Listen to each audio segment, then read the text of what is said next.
Hello everyone, today I'm going to be analyzing my questions that popped in my head during the Quickfire Challenge last week for CEP 812. Here are my original questions from the Quickfire Challenge. It was hard for me to come up with questions at first, but once I started, the questions started to flow into my head.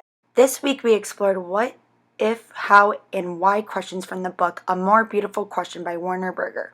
In each example of question, Berger goes through the thought process of each question and how that question helps the person who asked the question answer it or how it led to new questions. For my first grouping, I decided to separate my questions into what, how, and why questions.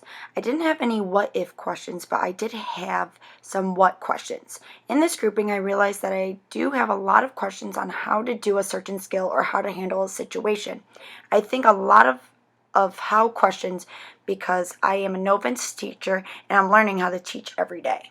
For the second grouping, I decided to separate my questions into instructional strategies.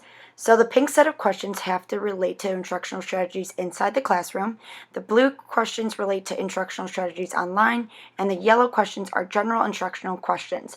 Again, as a novice teacher, I notice I have a lot of questions about instructional strategies inside the classroom because I am still learning how to teach. Lastly, the third grouping is separated by the person or people who can answer those questions. Again, I have the most questions that can be answered by myself or my school or my district.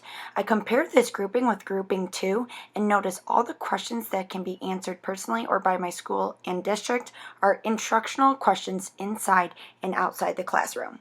Overall, through this quick fire challenge and analyzing my questions into 3 different groups, I realized that I have many questions about my own instructional teaching strategies that I need help answering with the guidance of my school or district and from my own personal learning. The number one thing that I did learn as a lifelong learner is that I need to keep asking questions.